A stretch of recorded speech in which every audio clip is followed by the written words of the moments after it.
4 बड़े झटके, चिराग पासवान ने मोदी और नीतीश को टेंशन दे डाली है। नमस्कार, आप देख रहे न्यूज़ फॉर नेशन और मैं स्वाति पांडे आपके साथ।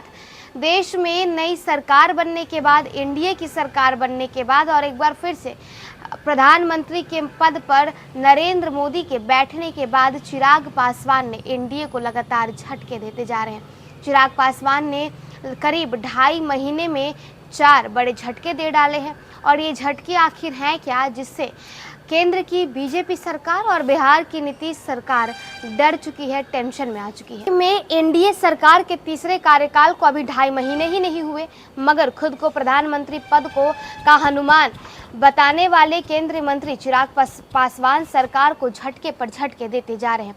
लोजपा रामविलास के मुखिया चिराग ने पहले SC/ST आरक्षण में सब कैटेगरी और क्रीमी लेयर के सुप्रीम कोर्ट के फैसले का मुखर होकर विरोध किया। उसके बाद विपक्ष की देश भर में जातीय गणना कराने की मांग का समर्थन कर दिया। फिर लोकसभा में लाए गए वक्फ बोर्ड संशोधन बिल का विरोध किया, तो उसके ठीक बाद यूपीएससी में लैटरल एंट्री के मुद्दे पर अपनी ही सरकार को घेर लिया। पासवान के बदले रुख से एनडीए में हलचल मची हुई है। बिहार अगले साल विधानसभा में चुनाव होने को है। इससे पहले चिराग बीजेपी की मुश्किलें बढ़ा रहे हैं।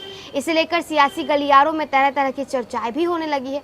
सुप्रीम कोर्ट ने पिछले दिनों SC/ST आरक्षण पर अहम फैसला सुनाते हुए इन वर्गों में ओबीसी की तरह क्रीमी लेयर और सब कैटेगरी बनाने की मंजूरी दी थी।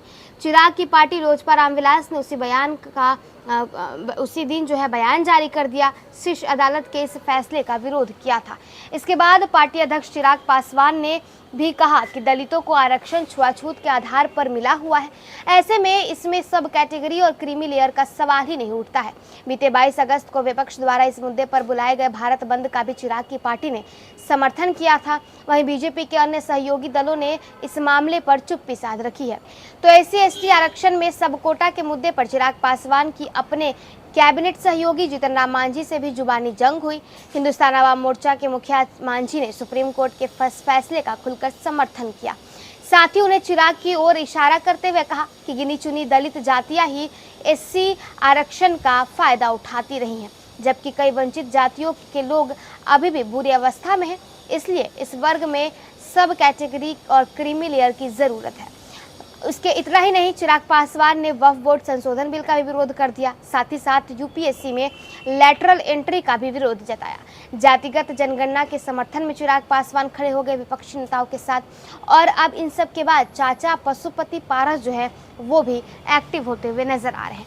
तो देखिए, साल 2024 के लोकसभा चुनाव में बम्पर जीत के बाद चिराग पासवान वो बिहार में और मजबूत बन चुके हैं। उनकी पार्टी और मजबूत बन चुकी है।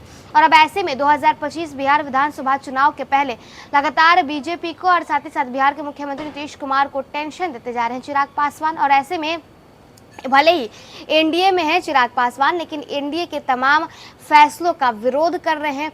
4 ऐसे फैसले हैं जिसके खिलाफ चिराग पासवान ने अपनी बातें रखी हैं और बयान भी जारी किया। फिलहाल इस वीडियो में बस इतना ही। आप देखते रहिए न्यूज़ फॉर नेशन।